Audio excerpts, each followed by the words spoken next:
Preserving can seem hard, but guess what isn't? Quick preserving or quick pickles. And that's what today is all about. These different types of quick pickles right in front of me are gonna take no time at all. And I want you to see how each process is pretty much the same. The brine and the flavorings can change a little bit, but in the end, you're gonna get a delicious pickle each time.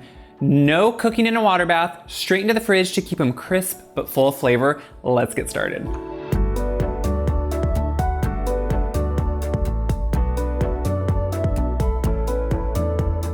The basic brine is pretty much the same. The only thing that could switch between, depending what vegetable it is and what everything else is going into it, is the sugar sometimes changes or the flavoring spices we add in. So to start, we're gonna add vinegar. So that's gonna give us that great bite we want, and it's really gonna make it be that pickle, that quick pickle is the vinegar, as opposed to lacto fermentation, which does not use vinegar. Then we're gonna do water. So we're cutting it with water and vinegar. That's gonna give it that right balance that we need. Then some sugar. Now again, depending what we're pickling, the sugar could change because sometimes you need that sweetness, not so it tastes sweet. We're not going for a dessert here. We're going for the balance and for the best flavor to come out.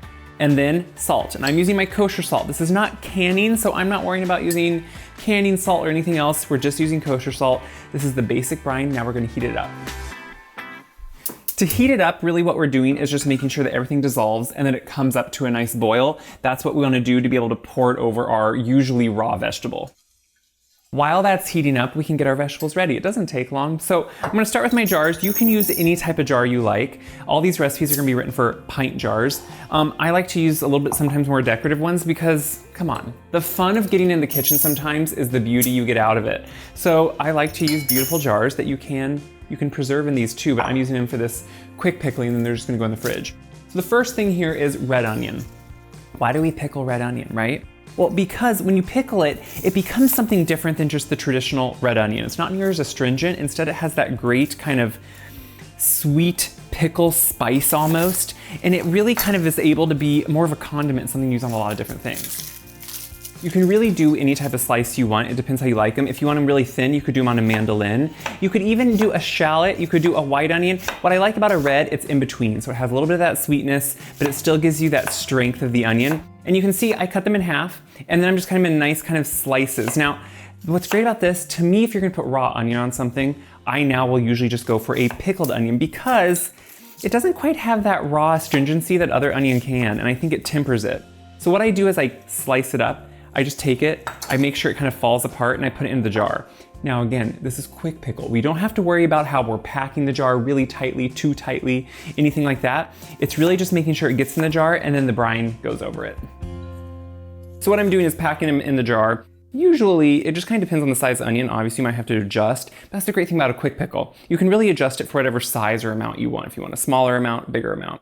Now, you don't have to do anything to these, but what I like to do is add a little bit of black peppercorn. I think it just adds a little bit of a flavor, which is nice. And I'm doing them whole, so they're easy not to get too worked into it and you can pull them out. I think it just kind of balances out and adds a little bit of a pepperiness as opposed to that onion coming forward. So once that brine boils, these are gonna be done. This is just beginning to boil, and really, that's for two reasons. You want everything to dissolve, but also you want to pour on the hot liquid to these raw onion because that's going to slightly just cook them, but also pickle them and not make them mushy. It's kind of the best of everything.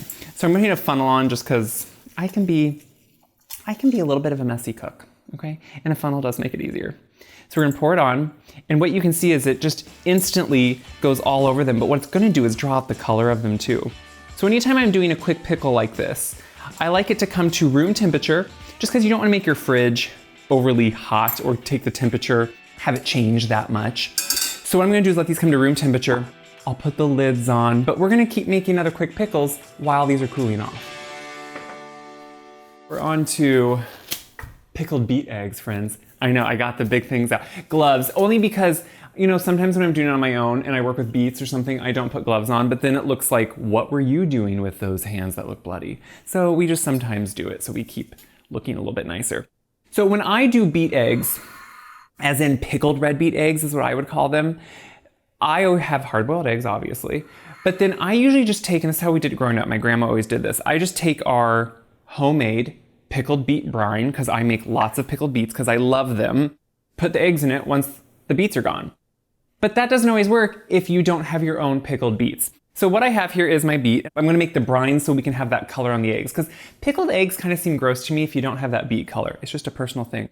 I'm not even gonna peel it, but I am going to dice it. So this is a beautiful, I think this variety is called Bull's Blood Red, but it's a beautiful beet. This is a great one to pickle too. I love pickled beets. I grew up with them, and I remember the age of where they still tasted like dirt to me, but then I started enjoying them, and let me tell you something. A good pickled beet, it's just always good, and they're good for you, okay? So what I'm gonna do is start with just some water. So it's pretty much the basic brine, but I'm gonna put in some water, and we're just going to pretty much draw the color out of these diced beets. So to do that, I chopped them up, because once they're opened up, that's how you're gonna have that color, which instantly, do you see as I put them in here? Do you see that?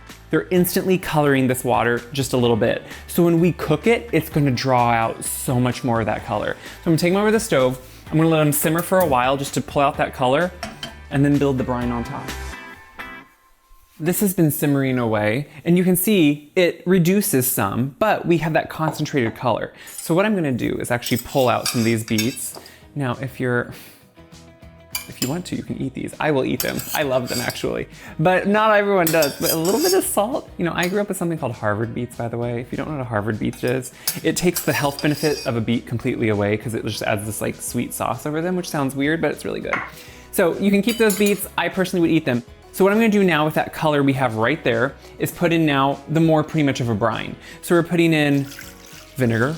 You need that play of that vinegar. That's what's gonna actually pickle these. A little bit more water, because you saw we cooked down a lot of our water there. And then we're gonna add in some sugar. Now to me, just like you would have with a pickled beet, a little bit of sugar, maybe a little bit more than normal, goes a long way, because you're kind of having that balance. And then of course, some salt. Super simple. I'm gonna take this over and let it simmer.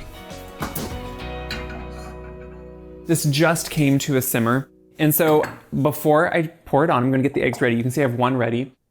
This is just hard-boiled eggs. So you can just kind of hard-boil them to your liking.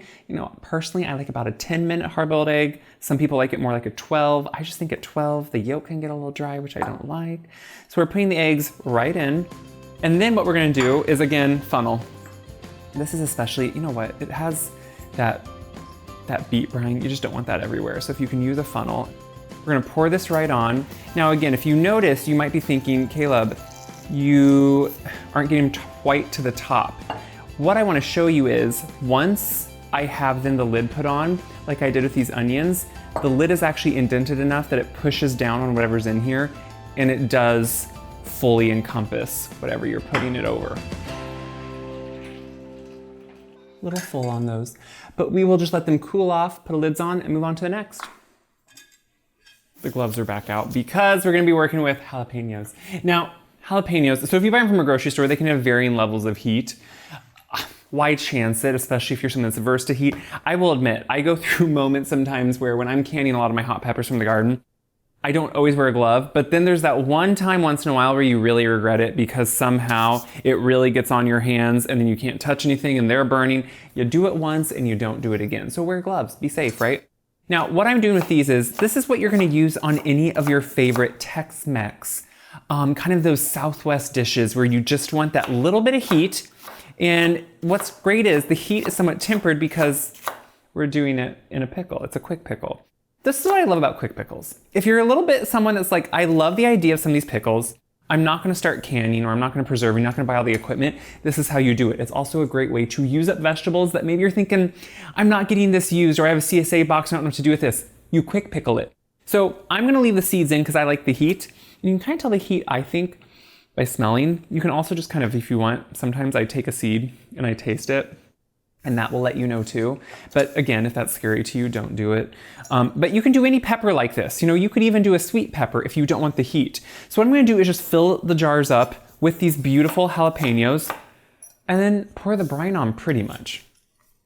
All the jalapeños are in. So what I do with a jalapeno, now again, the add-ins like this are completely optional, and you can just choose something. If you like a certain flavoring, you can go ahead and do it. I like to take a garlic clove and just smash it. So the side of my knife, I just kind of hit it. For one, the husk comes off much easier. I just harvested this garlic, earlier this summer out in my garden. But I think a little bit of garlic with the jalapeno, I don't know, there's something about the flavor I really like. And then you get a little bit of garlic that's pickled too. So you can pickle, you can quick pickle anything, including garlic. So I'm gonna put that smashed clove in each one. We happen to be at just the right time that this steaming and it had been simmering, so I'm gonna turn it off, bring it over, and again, same process. So you can see there's some slight variances in these recipes, but really the process is always staying the same. And we're just gonna pour it over and get it all the way up. Do you see? I love, as soon as you put this hot liquid over these kind of like raw vegetables, you can tell it just begins to soften them slightly, but they retain their crispness. Because usually when someone cans for the first time in a water bath, what they don't like is sometimes the texture can change because you have to cook something in a water bath. Here, you're really not. It's gonna maintain that great crisp texture, and that's what you want. So again, you saw, when I then put the lid on these eggs too, it comes all the way to the top and encompasses them. Same is gonna happen with these as they cool off a bit to room temperature. Now, I love a sweet pickle. My grandma used to make sweet pickles all the time. I feel like you don't make them as much anymore. So a quick way is a great way to try them. It does mean it's gonna have sugar, but I like these with apple cider vinegar. I think the flavor comes through. You can switch up your vinegars on any of them. For canning, preserving, usually want 5% acidity vinegar. Most vinegars are. I do like to use that for quick pickles too. So instead of, you don't see water here, but we are gonna put sugar in because sugar does melt into a liquid pretty much. So I don't want that water to really temper this out. Instead, we just have the sugar, the salt, and the apple cider vinegar. I'm gonna turn this on to let it start melting and kind of just getting that sugar to dissolve. And while that's doing it, I can get my cucumbers ready. Now you can use whatever cucumber you have. You can always get these small grocery store cucumbers too, because mine aren't quite ready yet in the garden. And so it's really, you could even do spears if you wanted to. I do always cut off that end a little bit. And then some people like a really thin pickle. You could use a mandolin. Some people like a thicker pickle. So it's really however you like to eat them is the way you should cut them. That's kind of the point of life, right? And that's when we do these things at home, we do them in the way we like them. So I'm just slicing them, no rhyme or reason to perfection here, and I'm gonna put them right into my jar as I get them ready. This had come to a simmer, so I'm bringing it back over here. I have my cucumbers ready. I am gonna put on a little bit of the pre-mixed pickling spice you can buy in the spice aisle. It has some allspice berries, some cloves, some mustard seeds, some bay that's crushed up. I actually love the smell of it. I think it's very reminiscent of my childhood because I feel like our house or my grandma's house always smelled like pickles of some form. So I'm gonna pour this right over the top. Now again, this is that sweeter brine. So it sounds scary that it didn't have water, but actually at the same time, it really isn't scary at all. So when you have a sweeter brine, you might always wanna have a dishcloth around so you can wipe them off because it could get a little sticky since it has that sugar in it too, a little bit more than the normal one does. So again, at first you think, well, they're not quite covered, but do you notice again, as we put it on, do you see it presses them down and it brings that liquid level back up, which is really nice. So it's kind of been a nice array as we're getting these ready to kind of see the beauty of them, because that's to me what preserving is all about, whether it's quick pickles or whether it's canned preserving, there's a beauty in it in seeing it. So we're gonna finally get to our quick pickled beets. In front of me I have cooked beets, but they weren't always cooked. Beets are the one quick pickle that you do have to cook. We use raw pretty much everything else. I guess the eggs are cooked too. But the beets would just be too hard unless you sliced them extremely thin, which isn't usually how you eat a pickled beet. So in front of me they're cooked, and what I did was I just take my beets from the garden, I clean them slightly, cut off the tops, leaving about an inch, leave the root end, put them in a foil package, which you might need to finagle if you don't have big pieces of foil. I happen to be out of the big, so I used smaller pieces. And then you roast them. You can cook them in water, but it leaches out so much of their flavor, I find, in kind of liquid, that instead I like to just roast them.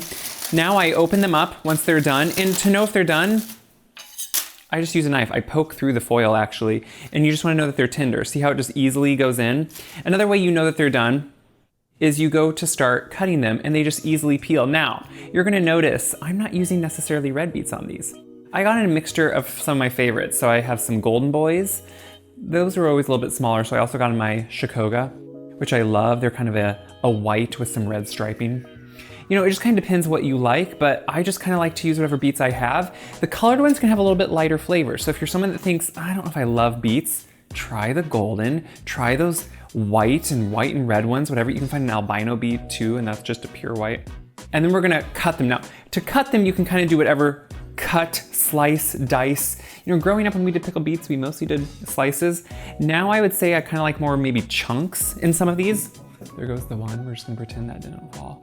And for that, you can either do wedges. See how I'm just doing some wedges? You can kind of do whatever you go with. But what I also like to do in this jar, which we can do here at the same time as I'm getting my beets ready, is put some onion. This is again something that when I home pickle beets, I love some onion with it. So even for a quick pickle beet, I still like to put a little bit of onion. I think for me, it's that flavor that needs to come with it, and it really does come into that play of the pickled part with that onion. So I just put a little bit in with the beets. I'll put some in there too, and then fill it up with beets, and then look at the brine. Finishing these up, now you can see, look how beautiful they are. And remember, sugar is made out of two things, cane sugar and beet sugar. So beets are very sweet on their own. Notice I don't have any red, dark red beet. That's because if you use a red beet with these, you're just gonna have red beet everywhere. That liquid and that color will just become one, and having these colored beets will really be pointless. So when I do these kind of beets, I like to keep them either in the yellows and whites or something like that, because that's gonna be kind of your best bet with this. What I'm gonna do now is just pour that brine right over the top. Now again, since we're not working with red beets, I feel like this is a little bit cleaner process, which is kind of nice. I haven't been using the funnel the last 2 times because I wanna watch a little bit closer here how I'm doing it. But you can see right to the top, I instantly feel like these smell good. I know they're gonna taste good once they sit. So all of these, I like to usually let sit about 2 days. I think is prime. 24 hours is enough. I think 2 days is kind of optimal for flavor, but then they can sit for weeks, if not up to a month or more in your fridge actually. Put the lids on and kind of clean everything up. This is accomplishment, friends, and it was really easy, low key, no extra work. All these quick pickled items can now go in the fridge once they're at room temperature, and they can sit there and just get better and better as they sit. So I had some pickled eggs that I did ahead because I didn't want to do all these ahead and taste them all for you. But I did do some pickled eggs because I just love a pickled egg. I mean, to me, let me get one from the bottom here because I had eaten a couple already and pull it out. Look how beautiful they are. I mean, that's to me my favorite part. And when you cut it open, oh, I mean, it's just beautiful and fun. You get the color all throughout, but most of all, just a little bit of that flavor. A little bit of that like pickled brine comes through. Small amount of the beet. Not a lot of that flavor just because we only really cooked it for that color to me for the most part, but just a small tinge of the flavor too, which is really nice. But if you think, what am I gonna do with these eggs? You don't have to just eat them. I mean, they're a great lunch, great protein. Add them on top of your salad, slice them on top of any sandwich. You know, you can even make an egg salad out of this too, and it has a little bit more flavor, a little bit more kind of something fun with that pickled edge. I think anything with a pickle, any of these in front of you, you add them almost as an accoutrement, as a condiment, as something with something else, and it just makes it better. I mean, these beets, yes, I eat them like a snack, but on a salad or kind of dressed into a green bean salad or something, absolutely delicious. So, what do I hope you do? I hope you now feel confident and comfortable in pickling. It doesn't have to be scary, it doesn't have to be with a water bath. It can be just using up things you want to use up or things that you love to eat and making it yourself. Really, the steps are the same no matter where you are. My house here on the farm to your kitchen, wherever you are, same thing, and we can now do it together. So hopefully you share this video around so not only you can do it, but other people can do it too, because that's the point of good food, is to share it. And until next time, I'm gonna start eating some of these pickles because why not? Enjoy.